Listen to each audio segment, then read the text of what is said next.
Samahan niyo po ako sa aklat na ikalawang Korinto, 2 Corinthians. 1 Corinthians, sorry. Kaya pala nakatitig kayo sa akin. Sorry po.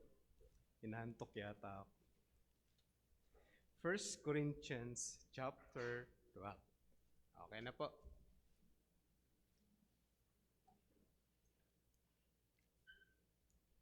First Corinthians 12, verse 12.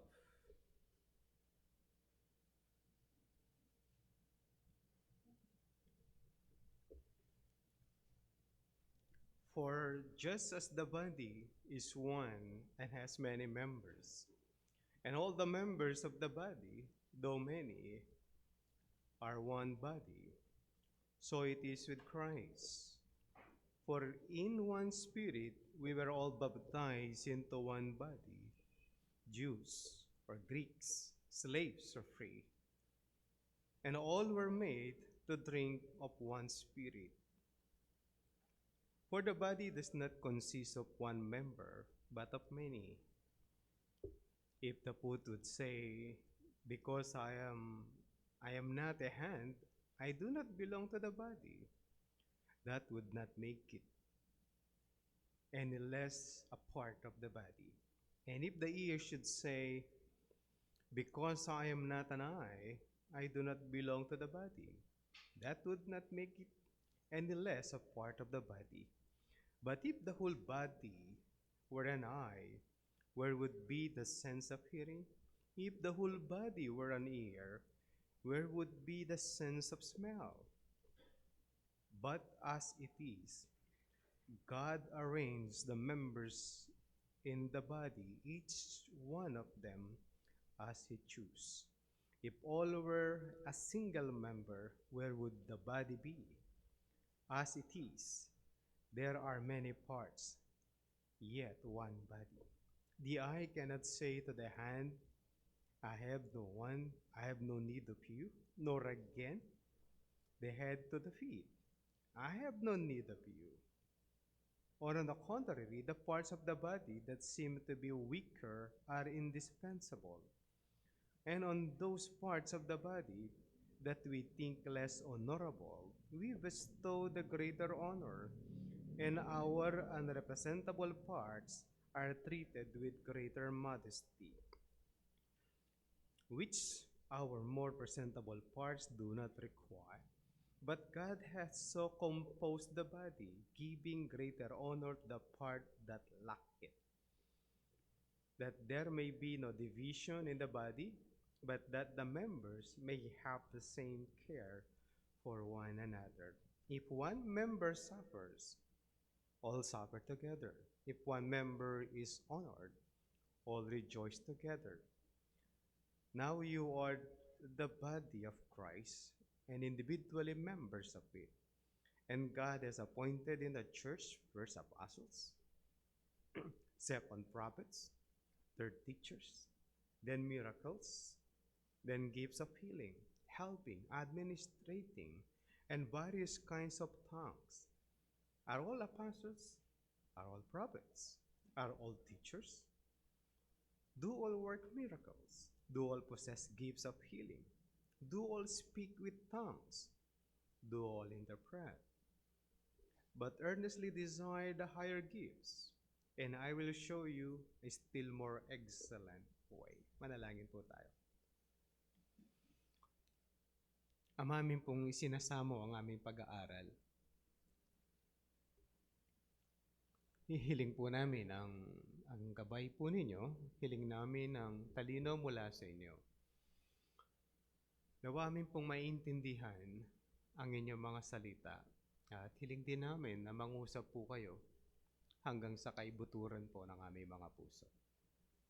Sa pangalan po ng aming Panginoong Kristo, ito pong lahat ang aming dalangin. Amen.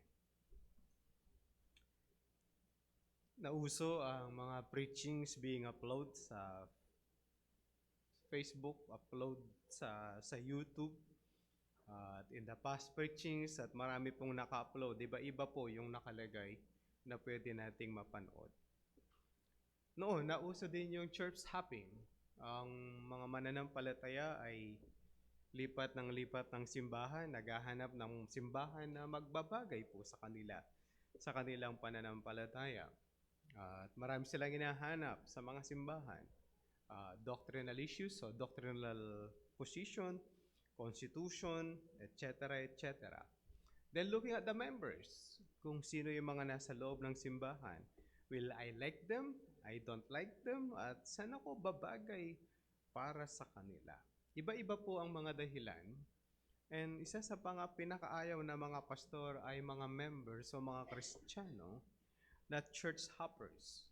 Lipat ng simbahan at hindi sila mapakali hanggang makahanap sila ng gusto nila na para sa kanila ay yun ang kanilang gusto at bagay para sa kanila. Mga kapatid, patuloy po natin pag-usapan issues concerning public worship.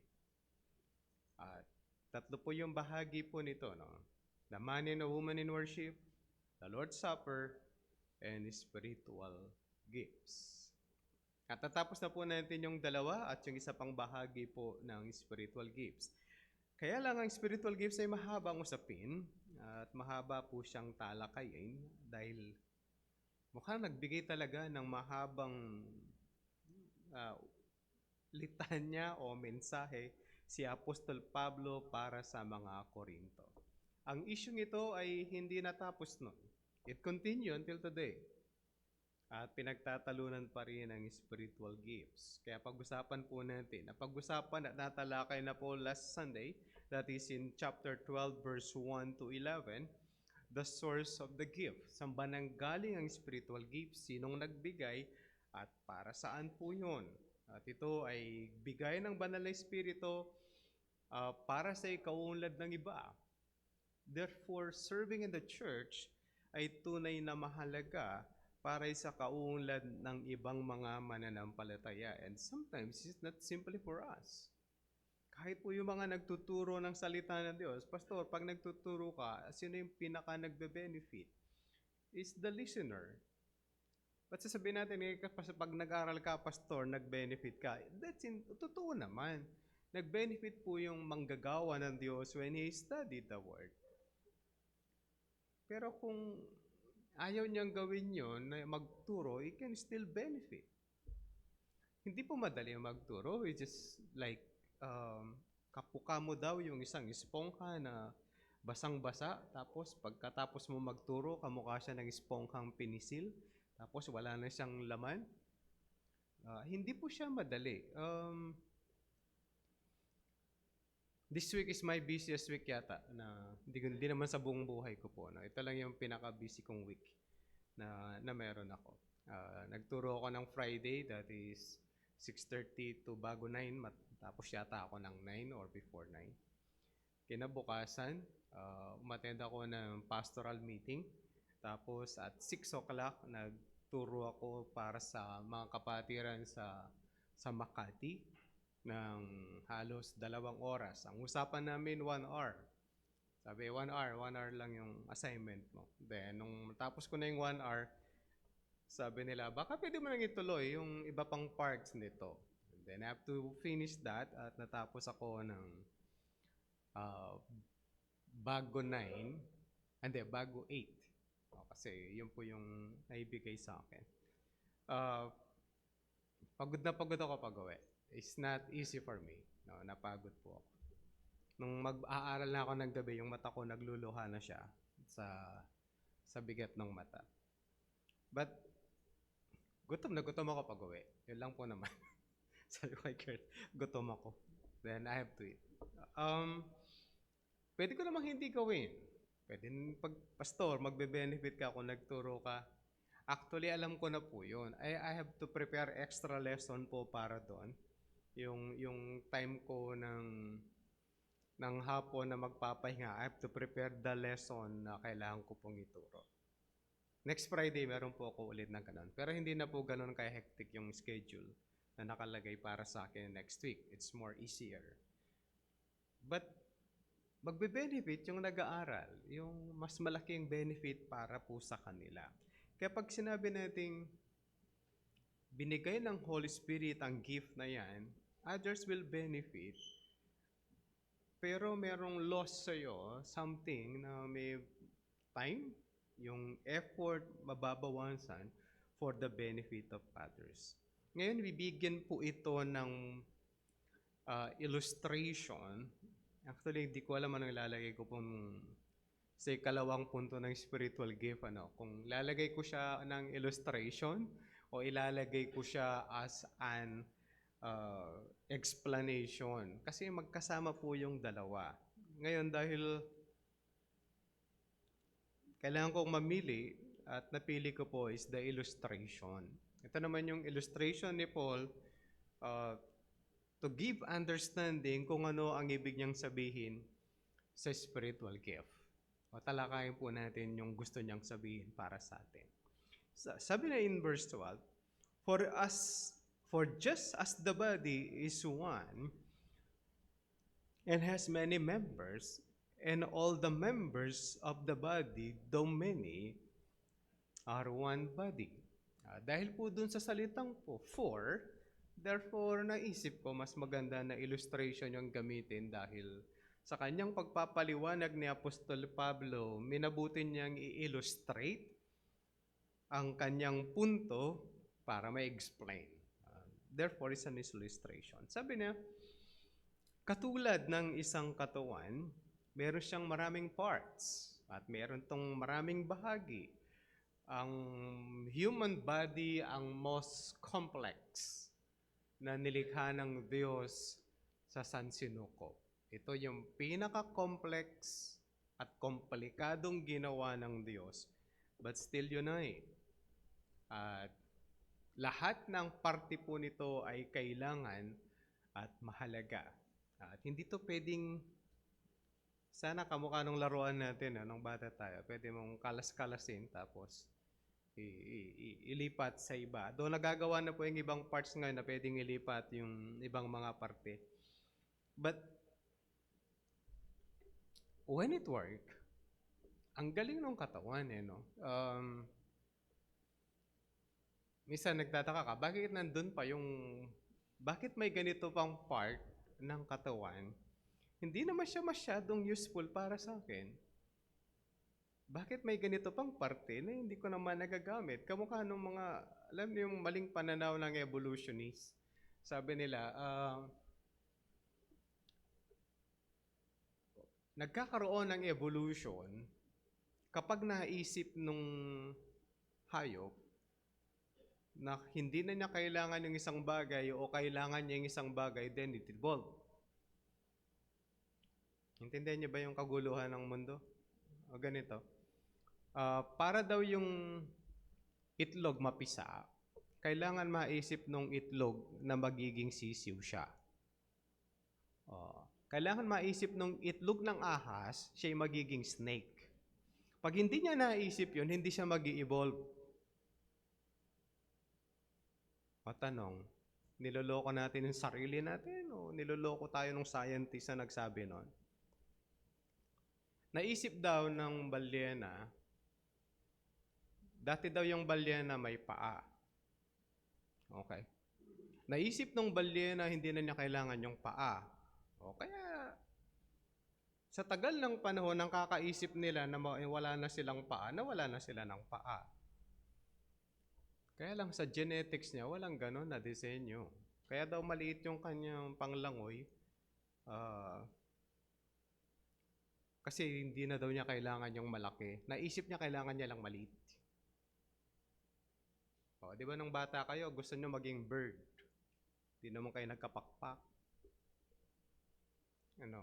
Ang meron lang tayo, fried chicken. Wala tayong pakpak, na di tayo nagkaroon ng pakpak. Kahit maubos mo lahat ng manok sa fast food na gumagawa ng fried chicken, ubusin mo lahat ng wings, hindi ka magkakaroon ng wings.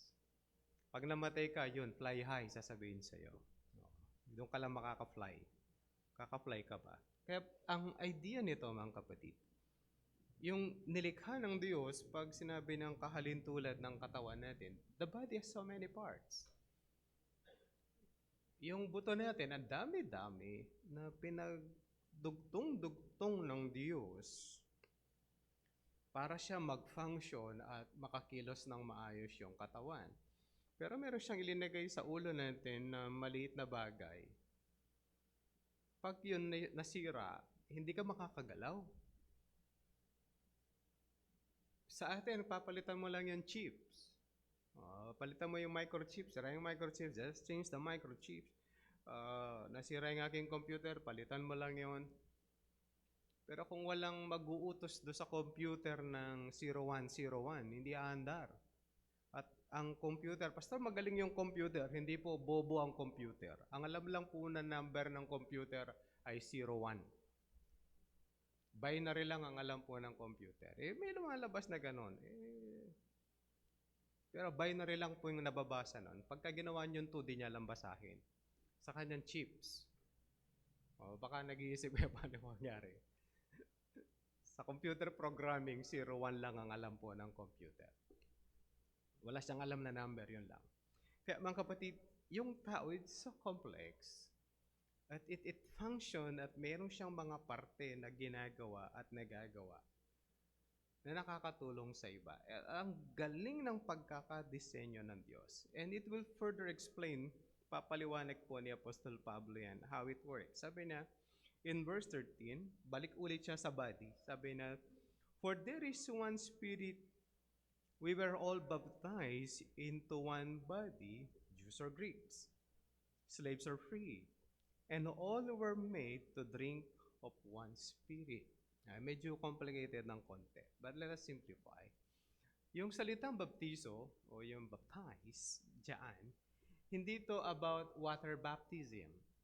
Ang idea niya, mga kapatid, is the baptism of the Spirit.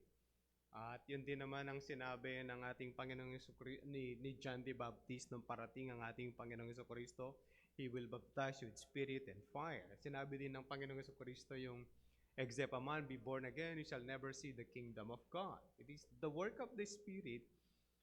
Ito po yung pag sinabi niyang baptism of the Spirit, this is, God will do something in your life to give you life at magkaroon ka ng buhay pananampalataya sa ating Diyos. And then, dahil doon, ikaw ay magiging parte ng katawan ni Kristo, the body of Christ. Ang idea, mga kapatid, is the universal church, maraming mananampalataya sa iba't ibang lugar at hindi lang tayo. At kasama sila sa tinatawag na body of Christ. Pero meron tayo mga local churches. At yun po yung tinatrabaho ng Diyos, tinatrabaho din niya yung ibang mga simbahan para ma-execute, magawa ng Diyos ang kanyang gustong gawin para sa kaunlad ng pananampalataya. Ang kalagayan ng buhay ng tao, ikaw man ay Hudyo o Hintil o Greek, sabi dito, ikaw man ay slave, ikaw man ay Malaya, walang pinagkaiba yun, partika't bahagi ka ng simbahan ng Diyos. Warning, malimit po nilang ginagamit yung body of Christ sa panahon po natin. Pag sinabing body of Christ sa time na paggamit ng iba, hindi po, ang idea nila is this. Lahat ng nagsasabing Christian siya ay isinasali nila sa body of Christ. Mga kapatid, hindi. Ang lahat lang ng kasama sa body of Christ, hindi yung mga simpleng member ng church o ng mga simbahan ng mga born again. Ito yung mga tao na nagtrabaho ang Diyos sa kanilang buhay at meron silang buhay pananampalataya. Yun lang po yung kasama sa body of Christ. Hindi lahat kung sino yung, ako pastor, member ako ng ganitong church and I was baptized in a church. So, what changed ng buhay mo? Anong binago ng Diyos sa buhay mo na ikaw ba ay nagkaroon ng pananampalataya at totoong pananampalataya kay Kristo Jesus? Pag wala, this is a question kung hindi nagtrabaho ang Espiritu sa iyo. Member ka lang ng local church, but not the real body of Christ. Naintindihan niyo ba yung aking point, mga kapatid? Hindi lahat ng membro ng simbahan o ng mga simbahan ay posibleng membro ng body of Christ, the real body of Christ. dapat yung tao na kasama doon ay nabaptized by the Spirit, which means siya ay ang resulta noon, magkakaroon siya ng pagsisisi sa kasalanan, magkakaroon siyang pananampalataya sa ating Panginoong Jesucristo bilang Diyos niya tagapagligtas, magbabago ang kanyang pananaw sa pagsamba, ng kanyang pagsamba ay hindi sa pilitan. Ang pakikipag-ugnayan niya sa mananampalataya ay napakahalaga para sa kanya. Ito yung mga mailang palatandaan na ikaw ay binago ng Diyos. Palatandaan lang po yun. Ano po? But the work of God ay mangyayari po sa iyo. Pag nangyari yon, doon ka lang magiging parte ng katawan ni Kristo. Okay? Kaya yung paggamit po sa pangkaraniwang panahon natin na body of Christ, minsan pag tinanong, bakit ka member ng church? Kasi may sinamahan ako, tapos naging member na ako ng simbahan. Tapos sasabihin natin, bahagi siya ng body of Christ. Hindi po pwede yun. At hindi pwede yung mga ganong mga bagay. Okay? Ngayon, babalik na siya sa kanyang illustration. Sabi na, dalawa po yung paggamit niya ng illustration. Ano po? Yung, hindi naman ako useful. Okay? Yun po yung isang parte. Yung isa naman, masyado akong mahalaga, kaya kahit wala kayo, it can work. Ayun po yung dalawang illustration na binigay niya po dito sa body of Christ. Sa body. Verse 14. Sabi na, for the body does not consist of one member, but of many. Ulit na naman, makulit talaga si Paul. Yung katawan natin ay maraming bahagi. Okay? Hindi isa. Kaya sabi na, if the foot would say, because I am not a hand, I do not belong to the body, that would not make it any less a part of the body. Tutuloy ko lang po ito, no? But if the ear should say, because I am not an eye, I do not belong to the body, that would not make it any less part of the body. If the whole body were an eye, where would be the sense of hearing? If the whole body were an ear, where would be the sense of smell? If all were a single member, where would the body be? As it is, there are many parts, yet one body. Ulitin niya po, yung iba sinasabi, hindi ako kamay, hindi ako paa ko, hindi ako kamay, hindi ako parte ng katawan. Ang sinasabi ni Apostol Pablo, lahat ito ay parte ng katawan. At lahat ito meron siyang kagamit-gamit na bagay kung bakit siya inilagay doon. And also were designed, dinisenyo sila na may pakinabang sa iba. Kapag ang katawan mo ay puro mata, ang tawag sa'yo, pinya. Tama, no? Alam niyo yung kwento ng pinya na merong pinapahanap sa isang babae tapos hindi niya mahanap. Sabi ng nanay niya, sana magkaroon kang maraming mata. Oo, tapos lumabas si pinya. Mga kwentong barbero po yun, hindi totoo. Okay, pero imaginein po ninyo, yung mukha mo, puro mata. Galing, ano? Na-imagine nyo na ba? Paano kung puro tenga? Anong tenga, pastor? Yung nakadikit o yung merong pabilog? Dalawa po yun, Alam nyo, elementary kayo, no? Pinasilip yung tenga natin. Kung pabilog o yung nakadikit na pahaba. Alam niyo ba yan? Anyway, maganda kapag marami kang mata, nakikita mo yung nasa likod. Wala na makakaloko sa'yo sa likod. Wala rin makakapanaksak sa likod kasi nakikita mo rin yung likod. Hindi kamukha po ito nung gecko na yung mata niya ay umiikot. Kikita niyo yung harap likod. Paano kung mata ka lahat? Gusto ko, pastor, maingay ako. Di bunganga ka lahat. Pangit yata yung bunganga. Bibig ka lahat, sorry. Kung puro ka bibig naman, no? Mula tiyan hanggang sa bumbunan, bibig lahat yung parte na yun. At sabay-sabay silang nagsalita. Misa parang, pastor, parang kapangit niya, Alam mong pangit kasi alam mo yung maganda. Pero kung yung sa simula, puro ka bibig, Hindi mo na makikitang pangit ka kasi bibig lahat ng tao nakikita mo sa balat ng lupa. Pero tingnan niyo po how it works. Yung kamay na ginawa ng Diyos, hindi parehong kaliwa. Hindi rin parehong kanan. Yung paa natin hindi rin parehong kanan, hindi rin parehong kaliwa. Sinasabi lang po ng mga teacher ng dancing na parehong kaliwa yung paa. Pag sinabi mong parehong kaliwa ang iyong paa, ibig sabihin hindi ka marunong sumayaw. Ganun lang kasimple po yun. Ano, dinisign siya ng Diyos para meron siyang magawang mga bagay na napakahalaga.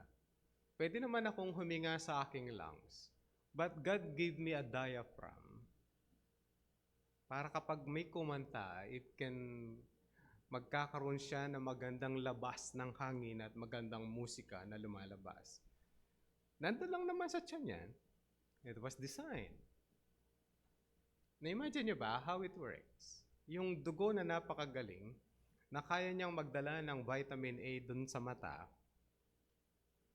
at kaya niya rin magdala ng calcium sa iyong mga buto para sila maging maayos. Naintindihan niyo ba how it works, mga kapatid? Minsan parang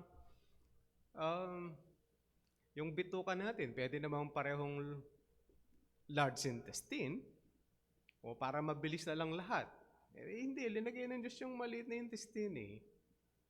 There is a certain function. Tanong nila lang sa doktor mamaya. They have their own work. Ang point lang nito, mga kapatid, lahat ng parte ng katawan natin ay mahalaga. At hindi natin pwede itong isantabi. Kahit po yung pilik mata natin, maliban sa pinampaganda po yan, tapos nilalagyan ng extension kapag may okasyon. Pag walang okasyon, kokonti lang yan. Pagka may okasyon, didikitan mo siya. At para mas makita siya lalo, guhitan mo ng maitim, ng uling, ng pangguhit. To make it much better. Pero purpose nun, ayon sa isang nagkaroon po ng cancer, sabi na sa akin, alam mo ba po, yung pilik mata, hindi lang pala pampaganda. Sabi ko, para saan? Alam mo, nung nag-chemotherapy ako, sabi niya, natanggal lahat ng buhok ko, pati pilik mata ko nawala. Dahil doon, hindi ako makatingin ng maayos kapag may ilaw. Sabi na, hindi ko alam. Sabi na, nagiging sun visor pala yung pilik mata sa araw. Ganun kasimple po yun, ano? Hindi ito isang pahabaan tapos pampaganda. Maganda naman pag mahaba. Pagka maikli ang binigay ng Diyos sa inyo. Kanya-kanya po tang linagay. Okay, iba-iba siya yung pagkaka-design ng Diyos, and they work well. Ginawa ng Diyos na dalawa lang yung mata natin kasi kung tatlo ang pangit naman. Nakalagay, pastor ako may third eye. Nasaan yung third eye mo? Sa baba nandito, o nandito, o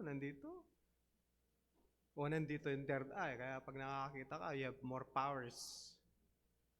Hindi siya ganun eh. It was designed by the Lord na doon siya ilalagay. And it worked well. Diba? Hindi naman niya linagay sa shoulder yung tenga natin. Pag nakikinig ka, di mo naririnig. Tapos ibubulong sa'yo, tapos sige, sabihin mo na dyan sa... Hindi siya eh. It was designed when you talk, there is something na magiging much better yung pagkakalagay. Kaya yun po yung point nito, no? Pag naglakad tayo, dalawang kaliwa yung paa natin. Pangit din, di ba? How you would step, how would you walk properly. Para siya mahirap, ano? Tapos design siya na malapad yung harap. Ayun po yung normal, ano? Huwag niyo akong sasabihin, Pastor, paano yung may, iba? Huwag yung sasabihin niyo, you just talk on the normal side. Yung paa natin malapad sa harap. Tapos yung mga toe niya, kung titingnan po ninyo, paano kung hinlalaki lahat yung toe? Na-imagine na yung itsura ng toe nyo. Yung sa akin kasi pangit, ano? Luya yung akin eh. Kapao ko yung lola ko. Paano kung yung toes mo na malaki, tas paliit, ano? Paano kung malaki lahat? Baka manalo ka sa swimming, sa lakas mo sumipa kasi puro malalaki lahat yun sa likod. But it was designed, alam mo mga kapatid, it was designed by God na ganun siya para magamit siya para sa kanyang layunin. At hindi siya binaligtad. Paano kung yung paa natin nanda sa likod, yung nakapatalikod siya, tapos ito yung mukha mo? Tanong, paano ka maglalakad? It was designed properly by the Lord. At meron siyang kani-kanyang bahagi. Kayo na lang po mag-isip, baka marami pa akong gusto sabihin. But in 21, tingnan po natin. Ito naman yung other side. Yung isa sinasabi niya, hindi ako kamay, I'm not useful, I'm not part of the body, I'm out. 21. The eye cannot say to the hand, I have no need of you, nor again the head to the feet. I have no need of you. On the contrary, the parts of the body that seems to be weaker or indispensable, and those parts of the body that we think less honorable, we bestow the greater honor. And our unpresentable parts are treated with greater modesty. Ulit mga kapatid, balik na naman siya. Ito yung other side na pananaw ng mga tao. Sinasabi naman ng isang parte, hindi ako ganito, kaya hindi ako parte ng katawan. Sinasabi niya, hindi ako useful para sa inyo, then I'm out. Hindi ako parte ng katawan kasi hindi ako ganito. Hindi ako ganito, hindi ako ganyan, I'm not part of it. Sasabihin ng ulo, hindi ako paa, hindi ako parte ng katawan. Hindi ako ulo, sabihin ng paa, kaya hindi ako parte ng katawan. Verse 24. Which our more presentable parts do not require, but God has so composed the body, giving greater honor to the part that lack it. Verse 25. That there may be no division in the body, but that the members may have the same care for one another. If one member suffers, all suffer together. If one member is honored, all rejoice together. Dinisay ng Diyos ang katawan na kailangan niya yung lahat ng parte.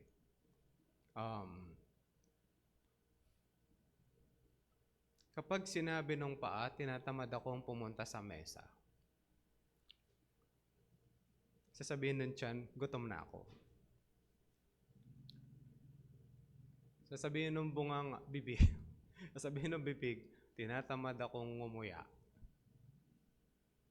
Sipsipin mo yung fried chicken. Ayun na lang. Na-imagine yung pangit, ano? Pero hindi ka makakapunta sa mesa kasi tinatamad yung paa. Ayokong pumunta doon. Ipa-deliver mo na lang sa upuan ko yung pagkain. Sige, na-deliver na siya. Sabi ni kamay, tinatamad kong itaas ang aking kamay. Sabi ng tiyan, gutom na ako. Sasabihin ng bunganga, sige, ako na yung bahala. Siyempre, may plato, kakain yung bunganga o yung bibig. Just like a dog, kakainin yung pagkain. Pangit ba?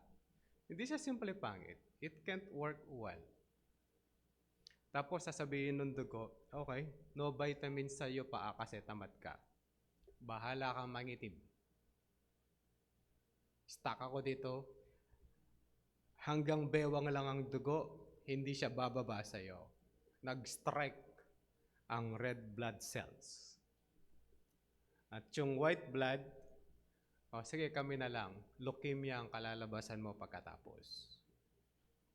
Kung imaginein po natin, tapos kung ano-ano iniinom natin, at naglagay ang Diyos ng filter sa ating katawan for us to enjoy some drinks. Kung walang filter,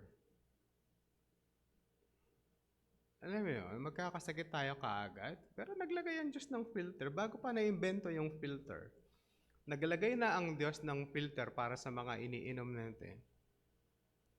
Para salayin yung mga toxic. na kinakain din naman natin. Tahimik lang na nandoon yun, but still work.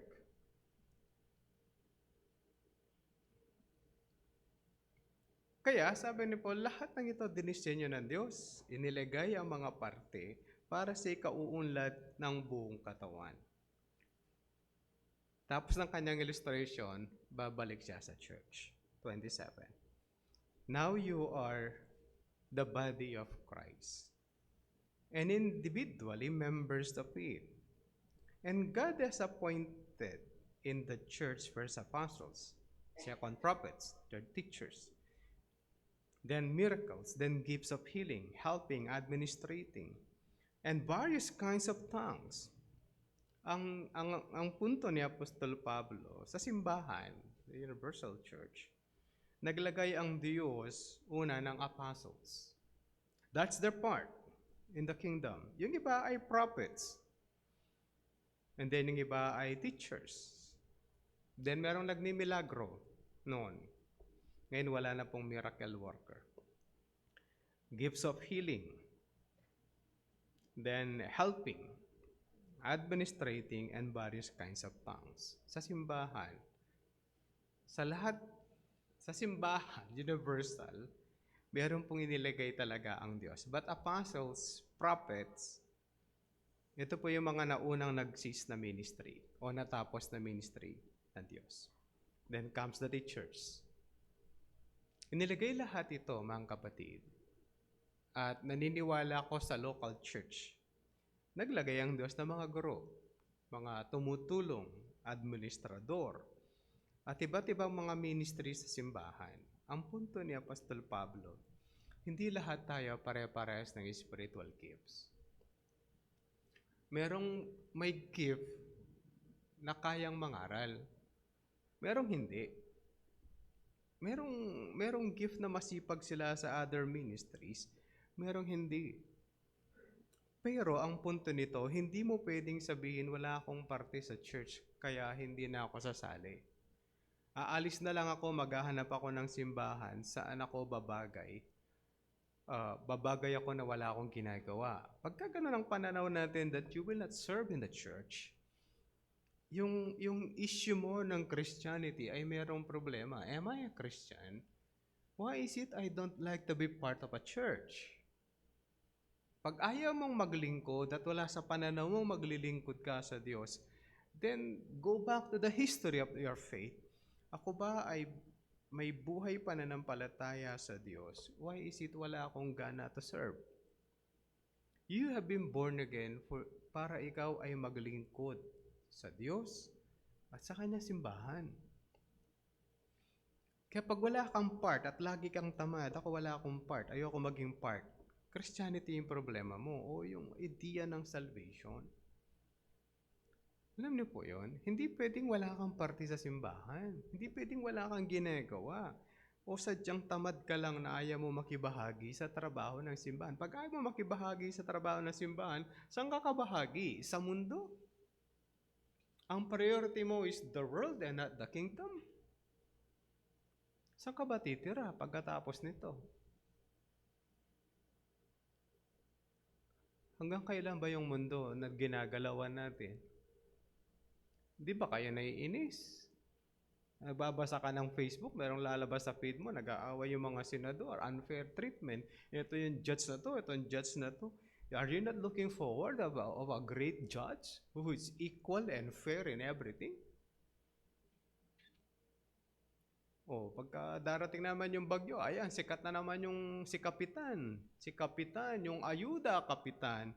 Bakit yung kamag-anak mo Kapitan, 5 sardina sa amin? Isa lang, puro sabaw pa. Unfair. We always think of that. Bakit? Ito yung mundo. But yung Christianity, ang mundo mo ay ang mundo ng Diyos, ang mundo ng Kristo, tinihintay mo yung kanyang kaharian, at ang Diyos mismo ang mamamahala, and there is no unfair in that kingdom. All will be fair. We have a perfect judge, a perfect king, and a perfect climate. Lahat po ng tao, meron siyang kani-kanyang, kapag nasa snow area ka, Ayaw mong pumunta ng Pilipinas, baka daw sila matunaw. Ayaw nating pumunta sa Alaska para maging sumama sa mga Eskimo, baka naman ikaw ay maging ice candy. Maninigas ka. I-align natin. But they live with that. But ang gusto sana natin sa bawat panahon, you can enjoy the climate. Sa Pilipinas, sa may pastorang Pilipinas ay maganda yung climate. Pwede kang lumabas anytime. Pero pag sinabi mo dun sa mga tao na hindi nababagyo ang Pilipinas ng 15 hanggang 22 bagyo kada taon, malalaking mata sa'yo, anong klaseng lugar nyo? Daanan ng bagyo? Sa amin, walang bagyo. Heat wave lang. Parehas din. And we're looking for a good climate and a place na merong magandang lugar. Hindi po yung tahanan po ng Diyos. Kaya bago dumating yung pagdating po nun, let's be part of the kingdom and serve the Lord habang nandito po tayo. Intindihan po natin, hindi yung nagnanasa tayo, sana ganun din yung gift namin, sana ganun din yung aking gift. Baka hindi naman. Merong mga gustong magpastor, pero pagka nangaral, hindi ko alam kung yung sarili niya, naiintindihan niya rin. Alam niyo po ba yun? Hindi po lahat ng may gustong mangaral, it could be naiintindihan pag nangaral. May desire siya, but the gift is not for him. Pero ang mga babae na desirous to become pastor, pero hindi sa kanyang gift ng preaching. Sa lalaki po yun. Paano yung mga pastora? O pag pastora, out na kayo kagad. Mali na kagad yung church. Hindi po church ang pinupuntahan mo pag pastoring namamahala. Unless otherwise. Walang lalaki na mangangaral. Ang gagawin ng pastora, titrain niya yung lalaki para siyang mangaral. Pero minsan, masarap kasi yung tawag sa'yo, pastor. Kakatakot po yung title. Kaya ang sinasabi po ni Apostol Pablo, huwag mong isipin na simple ang gift mo. Wala kang halaga sa church. May party ka sa simbahan. Sa tingin mo simple, malaki ang pakinabang ng simbahan para sa'yo. Naintindihan po natin. Di na napapansin to. Pinadaan ka ng Diyos sa isang lugar ng buhay mo na meron kang matututunan, and then you can apply that to the church.